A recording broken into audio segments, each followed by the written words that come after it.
Attention! Order in the court. It's time to start judging Saul. I said attention. Oh. Oh, it's too late to be doing this, Dragon. All right, folks. So this is going to be a very quick judging Saul editorial. We're coming at you. How you doing tonight, Dragon? Blue Dragon 5 here. Okay. All right, folks. So it's it's 10 p.m. my time. It's even later Dragon's time. So we just got done watching the Better Call Saul season finale. Of course, Dragon, you're a couple hours ahead of me, but I've still been keeping up with the Saul because they repeated the episodes. I've been watching it again, but also they had Talking Saul, and they had the best lineup ever. They had Peter Gould, the director of the episode. They had Patrick Fabian, the wonderful Howard Hamlin, they had Michael Mando, the wonderful Nacho. And others like Giancarlo Esposito and Michael McKeon and Bob Odenkirk by video call or pre-recorded statement, whatever. So Dragon, I'm not even going to beat around the bush here. I'm not going to pretend to play a silly game like, oh, I hated it. It was really disappointing. Dragon, this is definitely the best season finale we've ever gotten of Better Call Saul, I think. Now, let's be clear. All those season finales have been good, but this one really does take this one really good. And Dragon, do you remember the hype going into the season? That one quote from the critic who said, it's like my two favorite Sauls are favorite shows are merging into each other. And I think at this point, Dragon, Better Call Saul has reached a level where it's just as compelling as Breaking Bad ever was. Oh yeah, this episode from beginning to end was just so white knuckle all the way through. It was just from an emotional point of view. Of course, the scenes with Nacho and Hector. Of course, this will be non-spoiler, folks, so don't worry. We're just kind of giving our first reactions. But just how the Hector thing plays out, we won't tell you how. But Dragon, oh god, just intense. Just intense is the word of the day here. That's because I had a bunch of theories on it. Let's just say one of them came true. I won't say which one. Right. Because I laid out a few different options. People are gonna have to figure that out if they really want to know. Which I doubt, because they're just going to watch it for themselves and enjoy that crap out of it, like we all did. Anyway, I'll say this. I think on the whole, I can easily say, I'm really starstruck by it, but I'm going to say this is probably, for this season, at the very least, is the best directed episode of this season. I think this episode single-handedly... One of Peter Gould's finest episodes, I gotta say. I honestly think this episode single-handedly makes season 3 it's in the pantheon with the best of the Breaking Bad seasons. I think at this point, we're really getting into a point where this show is transcending itself. Honestly, in a way, I mean, again, we'll see how many seasons Saul goes for in the grand scheme of things. But it's just I'm just saying, assumedly, there's just like Breaking Bad, there's 5, or for the comparison I'm going for here. Let's say, Bates Motel, there's 5. This feels very much like Bates Motel season 3. We really kind of laid the groundwork for big stuff to come. We reached the perfect kind of middle road for our character arcs. Yeah, definitely. Dragon, I want to point out a quick little Easter egg. That's probably not an Easter egg, but did you notice the Himlindigo blue tea kettle? I didn't notice the tea kettle. No. When Chuck goes downstairs in his house and there's a whole lot of Himlindigo blue stuff. That sounds very good one. And the whole point of the Himlindigo blue is he's reminded of his friendship with Howard, right? And he's missing Howard. And then of course there's a tea kettle right in the center of the frame. It's it's the perfect Howard Hamlin tea. It comes around. Speaking of which, folks, Howard Hamlin doesn't get much screen time in this episode, but I think this might be Patrick Fabian's finest hour. Yeah, basically we get a lot of Hamlin payoff in this episode. Bear in mind, the last couple episodes have been crammed to the brim with awesome Hamlin stuff. So, boys, it paid. I knew going into this season that Hamlin was going to have a big role. You did. Did it pan out? I was actually kind of proud of you, Dragon. I was proud of you in some moments where it's Dragon was right. It was all about Hamlin in some ways. Hamlin was the backbone of the season in many ways. Yeah. Oh, by the way, just so everyone can check it out, and I'll tell Tiki Live here doesn't know about this. I'm presuming he doesn't know about it. There's a short film that is on AMC right now that let's just say I recommend everyone check out Better Call Saul, a short film. That's all it says. They don't give away what is immediately in the title. It's like maybe like 3 minutes. I don't know. It's hilarious, but it's also kind of it's kind of dark. It fits the tone of this season. It's kind of while it is funny, it's also kind of dark and sad. It's just it's all in there, and you know where it's going, but like the ending just feels kind of like, oh wow. But oh god, just everyone check Better Call Saul short film on AMC, maybe on the AMC YouTube, but definitely on AMC the website. So the best way I can describe this season is just like I think every single story arc from every character was flawlessly executed from beginning to end. Like just going down the line from the major characters to the minor characters. Yes. Like I honestly can't think of a weak link at all. Nope, I got nothing. Yeah. I mean, I'm just like, this season is just so well constructed, and the finale just brings it all together. And it's not just one of those epilogue style finales. Like, this is the finale where, even though it's wrapping stuff up in kind of a satisfying way,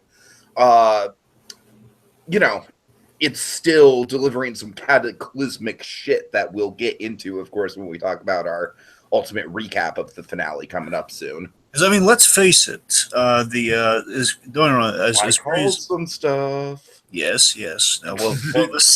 This season, of course, is great, and just the grand whole Better Call Saul. We have 3 really good seasons. Let's make that clear. I don't just kind of like say one's really superior to the others, but just saying just to give credit where credit's due. Season 1 was good. Season 2 was great. Season 3, I think, is a masterpiece.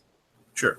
Well, more specific, I mean, just to kind of absolutely give credit where credit's due, it's, season 1, I mean, while it is good, there's like a noticeable kind of divide in our arcs. And that's the only reason why I say it's good as compared to great. Yes, exactly. That's the point, yes. Mm-hmm. And this season, just this feels like it's kind of a grand mixture of the first two, because we call a lot of stuff back from season 1, and of course we have like kind of that great kind of interconnectivity of 2.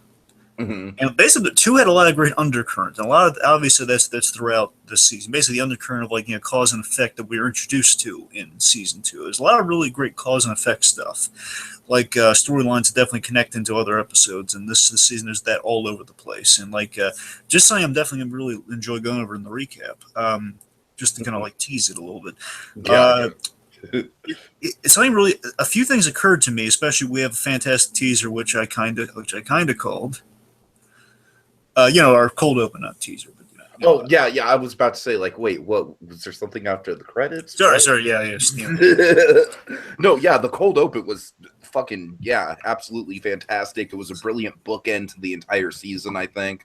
Yes, and as with the bookend, this is the thing I'm kind of identifying. Like, a few things hit me in the beginning of this. Like, I felt stupid with one thing with Kim Wexler I didn't put together. And it's like, oh my god, that's so effing brilliant. Why didn't I think of that? With how just kind of like she kind of represents Jimmy's character in a way, which again we'll break that down further. But I can't wait to talk about Kim. If I may tease Kim myself, Slippin' Kimmy comes away surprisingly optimistic. Yes, at the end of the episode, there's a surprisingly optimistic tone to the whole thing. Yes, which I was not expecting at all. And because it was in the promo, we know there's a really powerful scene between the McGill brothers, and that's really kind of the grand, kind of big. Oh God! Let's just say it's a huge moment for the episode that kind of defines how the episode goes. Absolutely. And with just the kind of bridge of what I was getting at with kind of the opening is that and the episode as a whole, just like some of the stuff that's kind of dawned on me in the last episode that kind of makes me reevaluate in a good way the whole season, just honestly the whole series. Something kind of occurred to me. The Gene openings of each season of Yes. Gene openings now I've noticed like a big thematic thing. They really do. There are clues in the Gene openings. I'm going to break this down a little, maybe a little more exactly thing, but the Gene openings actually tease thematically what the season's all about. And this one confirmed it. And if you look back at the other two, they kind of do. Because the first Gene opening is like he's watching the tape in color, and it's really just like him looking upon the past and just kind of like a lighter Jimmy, more optimistic kind of. More optimistic version of what Gene is. Gotcha. 2, the second, season 2, the opening with Gene there, of course, is he carves Saul Goodman, and that's just it's about little rebellions, and we have little rebellions with the inflatable, kind of With Inflatable, it's seriously, that's all about kind of subtle rebellion. That's kind of like Jimmy kind of going against the grain. Inflatable is definitely like the iconic episode of season 2, I think. Yes, and just absolutely, there's like an undercurrent of season 2 of like kind of these small rebellions, like kind of Jimmy again. It's more like mainly it teases the whole like Mesa Verde switch that Jimmy does. It teases that thing where again it's like him doing something very subtle that if you look at it, it's like then like obviously you put the piece together like why would someone carve SG in there?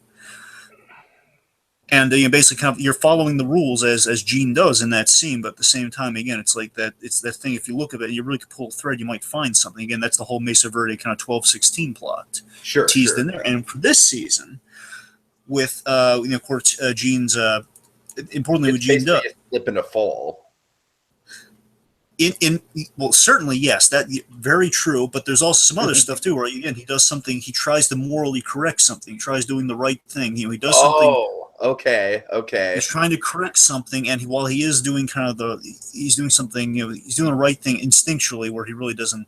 Yeah, he really shouldn't, and it's still just it doesn't solve everything. It feels bittersweet, still trying to do the right thing in the aftermath, which this episode has a lot of in it. Mm. So again, I'm saying that they kind of undercoats the entire season, gives a lot of new meaning. You see what I'm saying? So, yeah, I see what you're saying. Bouncing off of that, Dragon, again, non-spoiler, but I will say the way that we are naturally transitioning towards the inevitable Saul Goodman is just, it's, they kind of joked on Talking Saul. This Talking Saul honestly was the best one out of any of them because it was hilarious. I'll watch it. Chris Hardwick was on fire with how funny it was. He really was. Hardwick was on fire, said no one ever. I'm sorry. That was mean. That was really mean. I'll have you know, he's been nicknamed the Thin Kevin Smith. The Thin Kevin Smith. Well, Kevin Smith nicknamed him that, to be honest. If Kevin Smith nicknamed him that, then he's cool. All right. I'm sorry, Chris Hardwick. That was really I don't like his show either.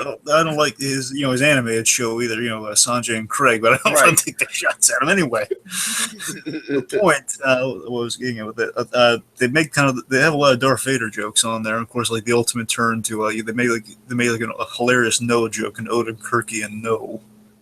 Oh God.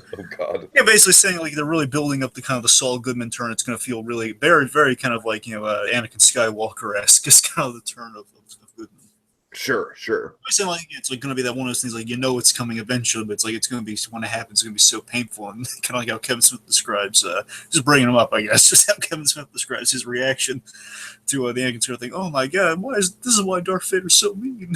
that awe-struck him, like, oh my God, I knew this was coming, I'm not ready for it. Yeah, we'll see how it unfolds. I definitely think the season does a brilliant job of making it both like a complete concrete, almost like it's almost like literature in the same way. Dragon, my favorite show of all time, The Leftovers, is literature. Really, all time? Leftovers is my favorite show of all time. Okay, I didn't hear the all time moniker of before. All time. All right, I believe you. Don't get me started on The Leftovers, man. All right. I'm doing a rewatch of it with my dad. It's fucking amazing. Anyways. Okay, so of course, as Jimmy does, there's some. Go ahead. I don't want to give too much. I'm just saying of course, just to say Jimmy's actions tread towards lightly. I know. I'm treading light. I'm calling the old Walter White adage. I'm treading lightly. I'm tiptoeing over glass here. Let's just say Jimmy's actions towards the end of the episode, it's like there's a lot of heartbreaking stuff in this episode. All throughout, but I'm just saying with some of what Jimmy does, it's like, oh my God. It's kind of like how I've teased, like in episode 9, Jimmy does like the worst thing he's ever done. Yes. In this episode, like Jimmy does like kind of like one of those most heartbreaking things you've ever seen him have to do. You know what? It's heartbreaking, but it's also noble at the same time. It is. I'm just saying it, like knowing, like in reverse reacting to it and then realizing what's going on. Like, oh my God, it's so heartbreaking. Right. Okay, Dragon. I think we better kind of wrap this up. I'll say this too is that again, I don't know if we're going to get into this in the recap or not, but definitely at some point, definitely in speculation for season 4. Which, by the way, they have confirmed on so they have not started season 4 yet. So again, I think Peter Gould might have been joking about this. I kind of hope he's not. Oh God, come on, AMC. he's joked that they really basically they have a lot of they're gonna have a lot of problems to deal with in season 4 because they're realizing, oh boy, and we've kind of written ourselves in the corner because we love this universe so much and we have no idea where to go forward from this. Yeah, again, I don't want to say too much about the fates of the characters at hand here, but Sure, but yeah, just what I'm saying is I have a lot of speculation for season 4. I obviously, if we don't get into it in the recap, then we'll definitely get into it in the speculation thing down. Of course. That'll have to be next year. It's gonna tick me off, but yes. All right, so yeah, I think you and I can both agree this was just a fantastic finale. Me and my dad were watching it together. We were both just just white knuckling it, just on the edge of our seats, just like, oh, it was gripping, man. It was gripping TV. This show's come a long way. Season 1 was really good, but I think this show has really grown and evolved and kind of naturally blossomed over time into this gripping piece of television. And also, Dragon, again with the non-spoilers, but just I just want to quickly give props to Michael Mandow, because Nacho in this season, I've been kind of praising it over and over. I've kind of been almost repetitive with my praise, but I just think throughout the season they've done such a great job of making Nacho sort of like the secondary antagonist to the show in a lot of ways.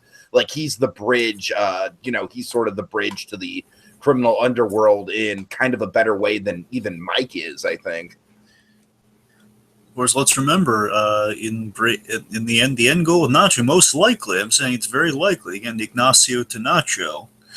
If Nacho is in fact Ignacio, that definitely suggests that he's going to have a very important role in by the end of Better Call Saul. It's going to be referenced in Breaking Bad in the first Saul Goodman episode. And it's always something to remember with Nacho. There's a very strong likelihood that I don't want to sound crazy or no. I definitely think that's a strong. That's a more than likely chance, Dragon. Yep. I'd be surprised if it didn't go that direction. Yeah, and I believe I get a lot of theories with that, but I can't get into it now. I have so many wondrous theories. Oh God. Okay. Wow. My head is just still reeling, Dragon, but that's what good TV does to you, right? Yes. And again, it's best directed episode of the season, easily. Absolutely. Any other last thoughts, Dragon? Well, I guess just just teasing kind of our feelings, not our thoughts, but our feelings on season 3. Just, oh boy, this season made me feel so many things. And not just oh man, that was so good. I'm just saying it really took me through an emotional roller coaster. Oh my God, I'm laughing and crying with these characters, and just again, just the thing that keeps striking me is the ending of episode 7. The death of Jimmy McGill in a way. Mm-hmm. Sure. And again, just so many great and just how engrossed I was in 9. Just oh God, Jimmy, this is so horrible. Just all the it just had me so many times, and everyone did such a great job. This season was a resounding success. Oh my God, as the other two have been. It keeps getting better and better each season. It really is. It really is. Again, it kind of makes me just in the moment, obviously, and I was I hope it never ends. But of course, it needs it. Dude, I know it was so stressful. Just watching the timestamp, just oh God, it's only got 20 minutes left. It's only got 10 minutes left. It's only got 1 minute left. Oh God, what are they gonna do? Exactly. I'm always that thing with this show.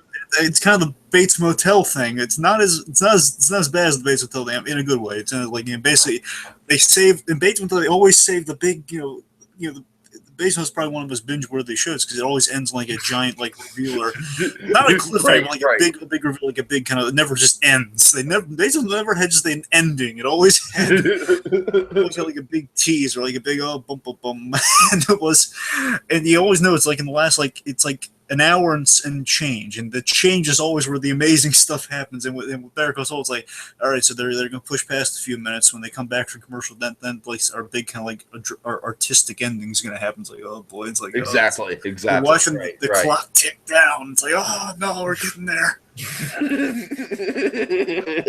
gonna be that one scene. That one scene's gonna be the cherry on top. Oh boy!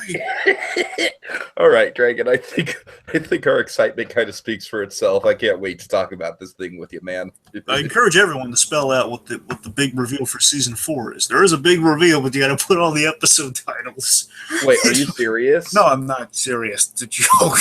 Oh, because I was maybe they said something on Talking Saul. I don't know. know. Oh, no, again, they've been joking around. They keep saying, like, oh, yeah, we've been doing that. And they're out on the Insider podcast, and they keep saying, no. They haven't done, because they really bit themselves on the Fringsback thing. All right. Well, folks, thanks for joining us here. We're stoked about this episode. And in the meantime, until our final verdict, court is now adjourned. You will atone. We could totally be lawyers. Totally be lawyers. And don't forget to pick up your Howard Hamlin to Go Blue tea kettles. Available now at a Hamlin & Hamlin near you.